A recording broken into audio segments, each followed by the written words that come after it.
Finalmente chegamos ao último episódio dessa temporada de What If, onde vemos a já esperada criação dos Guardiões do Multiverso.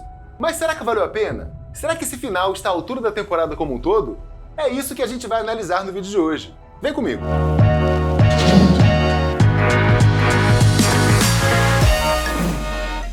E é isso! Chegamos ao episódio 9 de What If, episódio que é a continuação direta dos acontecimentos do episódio anterior, onde o Ultron assumiu poderes quase infinitos. E, de certa forma, também é a continuação do episódio do Thor Rei do Camarote, que terminou com o Ultron invadindo aquela realidade e pegando todos ali de surpresa, inclusive o próprio Vigia, o que não faz o menor sentido, né? Então tá, bora começar nossa análise falando sobre algumas incoerências quando a gente compara esse episódio com o que vimos nos episódios anteriores. Mas antes, eu preciso avisar que esse vídeo aqui tá cheio de spoiler do último episódio dessa temporada de What If. Então só fica aqui quem já tiver assistido ou quem não tiver problema em saber tudo o que rolou nesse episódio. E taca logo o dedo aí no like que esse vídeo tá bem legal. Aproveita e assina o canal caso você ainda não seja inscrito e ativa o sininho, que isso ajuda esse canal a crescer e ajuda você também, que vai sempre ser avisado quando sair um vídeo novo por aqui. Mas vamos lá, no meu vídeo anterior, eu mencionei que foi só quando o Ultron escutou a voz da Vigia e entrou com o pé na porta no espaço entre as realidades que ele tomou conhecimento da existência de múltiplos universos. Não tem a menor possibilidade dele ter viajado para outro universo antes daquele momento. Então jamais o Vigia poderia ter sido pego de surpresa daquele jeito. Eu tava torcendo pro último episódio dar alguma explicação coerente para isso. Mas não, parece que isso é realmente uma falha de roteiro. Colocaram essa cara de surpresa no Vigia para tornar mais dramática a chegada do Ultron naquele final. Mas isso não faz o menor sentido. Se ao invés dele ter dito isso aí, ó, escuta aí. Oh, céus. Receio ter falado cedo demais. Ao invés disso, ele deveria ter dito alguma coisa do tipo: ó céus, ele chegou aqui. Isso teria dado a mesma dramaticidade, mais ou menos teria mostrado que o Vigia já estava esperando por isso. E esse não foi o único erro grave que a gente vê nessa história. Porque naquela cena em que o Doutor Estranho abre um portal e faz chover zumbis em cima do Ultron, a gente vê caindo ali também uma versão zumbi do Capitão América e do Falcão. Mas esses dois não foram destruídos daquela realidade? O que é que eles estão fazendo aqui? Então, ou o Doutor Estranho trouxe esses zumbis de uma segunda realidade que também foi infestada pelo vírus, ou isso é mais um furo de roteiro da série.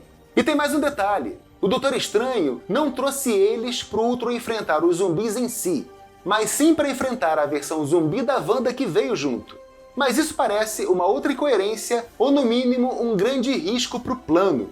Porque aquele episódio mostrou pra gente que mesmo zumbi, o amor da Wanda pelo Visão continuava forte. E então o que aconteceria se a Wanda reconhecesse que o Ultron estava usando o corpo do Visão? E se ela decidisse lutar contra os Guardiões para proteger aquele corpo? Para mim, esse seria um risco alto demais a se correr, o que tornaria esse plano praticamente descartável. Esse episódio gerou tantas discussões sobre coerência que a Ashley Bradley, uma das produtoras da série, precisou ir ao Twitter para esclarecer uma polêmica sobre o funcionamento das Joias do Infinito. Olha só a treta. Quando a Gamora tenta destruir as joias do Triturador do Infinito, ela descobre que aquela máquina só consegue agir nas joias do seu próprio universo, não tendo qualquer efeito sobre as joias de outra realidade.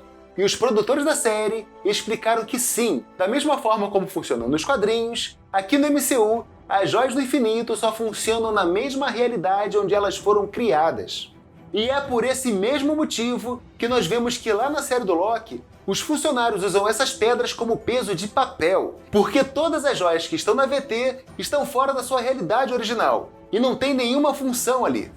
E é exatamente aqui que está o problema. Porque se elas não funcionam fora da realidade onde elas foram criadas, como é que o Ultron consegue viajar entre as várias realidades, destruindo tudo que ele encontra pela frente? Para resolver essa treta, a Ashley Bradley disse no seu Twitter que eles já haviam pensado sobre isso, e que na verdade, as joias atuam apenas sobre o corpo e a armadura do próprio Ultron, funcionando como uma espécie de bateria que dá energia e poder apenas sobre a massa de matéria que o Ultron trouxe do seu universo original junto com ele. Por isso, não importa em qual realidade ele e as suas joias estejam, o Ultron será sempre super poderoso, porque ele e as suas joias vieram do mesmo universo. E é por isso também que o Ultron não pode simplesmente estalar o dedo e fazer tudo desaparecer, tendo que ir pessoalmente destruir planeta por planeta, universo por universo.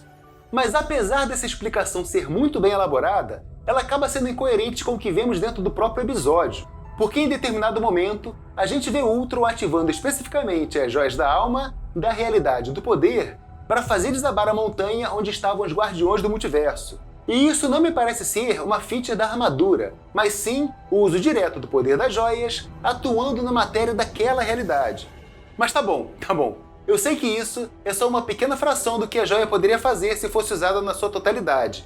Mas você tem que admitir que isso contradiz o que ela acabou de dizer ali, né? E você pode ir se acostumando com isso, porque qualquer história que envolva viagem no tempo, multiverso e seres absurdamente poderosos, inevitavelmente terá que lidar com paradigmas como esse e encontrar soluções meia-boca para problemas insolúveis. Então pode apostar que daqui pra frente a gente vai ver com mais frequência explicações desse tipo dentro do MCU. Mas apesar de todos esses furos e contradições, eu preciso dizer que eu gostei muito do episódio. Ele não é o meu episódio preferido, que continua sendo aquele do Doutor Estranho Sombrio. Mas esse episódio aqui, sem dúvida, é um encerramento à altura da temporada. E como todos os outros, esse aqui também tá cheio de easter eggs. O episódio começa do mesmo jeito que o filme Capitão América Soldado Invernal, com a missão de entrar no Estrela da Lamúria, uma plataforma flutuante a serviço da SHIELD, que aparentemente havia sido tomada por piratas, mas que na verdade tudo não passa de um plano do Nick Fury para rastrear a contaminação da SHIELD pela Hydra. E a gente vê aqui o espelho daquele diálogo entre a Viúva Negra e o Capitão América. Só que aqui é a Peggy Carter que ela tenta convencer a ter uma vida social e a ter um encontro com alguém da equipe. E o uniforme tático da Carter tem os mesmos tons de azul e cinza do uniforme tático do Capitão América. Só que aqui ele é decorado com as faixas da bandeira inglesa no lugar das estrelas e das listas da bandeira americana.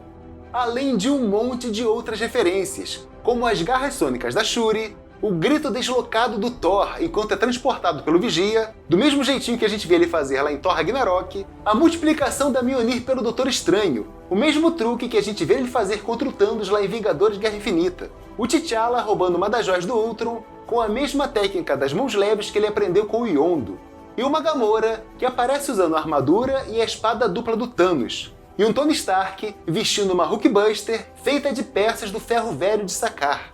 Esses dois parecem ter entrado meio avulso nesse episódio final, né? Mas é porque eles deveriam ter aparecido em um episódio que contaria a história do que teria acontecido se tivesse sido Tony Stark e não o Hulk que tivesse ido parar lá em Sakaar. Porque a ideia inicial é que a primeira temporada de What If tivesse 10 episódios. Só que por conta de tudo que aconteceu no último ano, um dos estúdios precisou ser fechado para conter um surto interno, o que atrasou a produção e inviabilizou a conclusão desse episódio. Mas pode ficar tranquilo que a gente vai ter a chance de conhecer essa história porque esse episódio foi transferido para a segunda temporada. Um outro detalhe bem legal desse episódio é quando ele mostra pra gente que essa super habilidade com flechas do Gavião Arqueiro não é tão exclusiva assim, né? Já que a Viúva Negra consegue acertar uma flecha no olho do Ultron, saltando com a sua moto de cima de um prédio a uma distância que devia ter cerca de 300 metros, e ela ainda mira esse tiro na posição exata que o olho do Ultron estaria no exato momento em que a Capitã Carter levantou seu capacete. Enquanto o melhor que o Gavião Arqueiro conseguiu fazer foi atirar a sua flechinha olhando para o outro lado. Fala sério, né? E esse episódio encerrou as participações do ator Chadwick Boseman na Marvel. Como eu já disse em vídeos anteriores, a gravação da sua voz para essa série foi o seu último trabalho de atuação, antes do ator perder a sua batalha contra um câncer. E para nossa tristeza, recentemente a Marvel divulgou que iria fazer uma série de animação baseada na versão do T'Challa que a gente viu nessa série, que contaria as suas aventuras como Star-Lord. Mas infelizmente, essa série foi cancelada por motivos óbvios, e a gente só pode imaginar o quão foda ela seria. E como já era esperado, esse episódio conecta de uma forma rápida e eficiente todos aqueles ganchos que ficaram pendentes nos finais de todos os outros episódios, quando o Vigia captura, de uma forma até bastante abrupta, todos os personagens principais daquelas histórias, para criar o seu próprio grupo dos Guardiões do Multiverso. Todos não, porque o Vigia faz questão de dizer ao Tony Stark que ele não foi convidado para a festa, o que me parece ser uma mensagem da Marvel, dizendo que daqui pra frente, o Homem de Ferro não vai mais roubar o protagonismo de nenhuma das histórias futuras do MCU. E do mesmo jeito que o Doutor Estranho conseguiu analisar vários desdobramentos possíveis pro desfecho da Saga do Infinito lá nos filmes, parece que aqui também, o Vigia também já sabia de cada escolha que cada um iria fazer para derrotar o Ultron. incluindo a traição do Killmonger e o desejo do Armin Zola de usar as Joias do Infinito para fortalecer a Hydra. Que aqui entre nós, tava na cara que o Zola iria fazer aquilo, né? Ele nunca escondeu de ninguém que o seu objetivo principal é o de restabelecer os domínios da Hydra. Aliás, aquela solução de colocar o Killmonger e o Armin Zola lutando por toda a eternidade dentro daquela micro-realidade, transformando o Doutor Estranho em uma versão de bolso do Vigia, foi uma solução bem pobre e, mais uma vez, isso não faz o menor sentido. Se o Doutor Estranho precisa ficar vigiando, é porque existe sim o risco real de que em algum momento um deles irá ganhar aquela batalha. E não importa quanto tempo essa disputa vai durar, porque quando isso finalmente acontecer, o vencedor terá a Joia do Tempo à sua disposição. Então não faz diferença se essa disputa vai durar uma semana ou 1 milhão de anos. Uma vez que um deles conseguir as joias, ele pode voltar para o exato momento em que isso tudo começou. Mesmo que para fazer isso, ele precise voltar para o universo original das joias. Então, a forma mais segura de acabar com esse risco seria eles colocarem apenas as joias dentro desse universo de globo de neve, e o Vigia transportar esse globo para qualquer realidade inabitada. Isso em si acabaria com aquela disputa e colocaria as joias em um lugar inacessível para eles. Essa solução que eles encontraram serve apenas como um gancho para uma possível história futura, mas é óbvio que eles apenas adiaram o problema. Mas a Marvel parece que adora fazer isso, né? Criar esses ganchos para usar no futuro. E foi exatamente o que ela fez quando o Vigia decide devolver a Viúva Negra não para a realidade de onde ela veio. O que, vamos combinar, teria sido realmente uma baita sacanagem com a personagem. E por isso mesmo, o Vigia leva ela para aquela realidade onde o Jaqueta Amarela matou geral. Ali, a versão dela daquela realidade já está morta. Aliás, esse foi o único episódio que não teve um personagem pensado para lutar contra o Ultron. Ou seja, aquele episódio serviu apenas para apresentar pra gente o novo lar da Viúva Negra. Mas a gente sabe que tudo o que aconteceu na série se torna canônico para o universo cinematográfico da Marvel. Então, a partir de agora, sempre que um personagem morrer na realidade principal e a Marvel precisar dele de volta, é só ela pedir uma ajudinha pro Vigia que ele arruma uma versão solitária daquele herói para pôr de volta no lugar. Ou seja, como eu já havia dito em um vídeo lá atrás, o multiverso vai acabar servindo como um grande depósito de peças de reposição da Marvel. Vai vendo. E uma outra coisa que eu achei muito legal foi esse pedido que a Capitã Carter fez pro Vigia, para ele devolver ela não apenas para sua realidade certa, mas também para o seu tempo certo. Lembrando que quando ela entrou naquele portal, ela acabou saindo no futuro. Isso nos mostra que em qualquer realidade, essa história de amor entre ela e o Steve vai ser mais forte que o tempo. Mas claro que o Vigia não fez isso, porque ele sabia que ela encontraria o que estava procurando ali naquele mesmo navio de onde ela foi tirada. Porque parece que naquela realidade, a Hydra capturou o Steve Rogers e o Hydra Stromper e transformou a máquina e o operador na sua própria versão do Soldado Invernal. E eu tô muito ansioso para ver o reencontro desses dois na próxima temporada.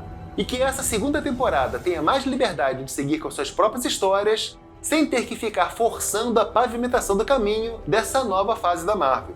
E eu vou falar mais sobre isso no meu próximo vídeo, onde eu vou analisar a temporada como um todo. Mas e você?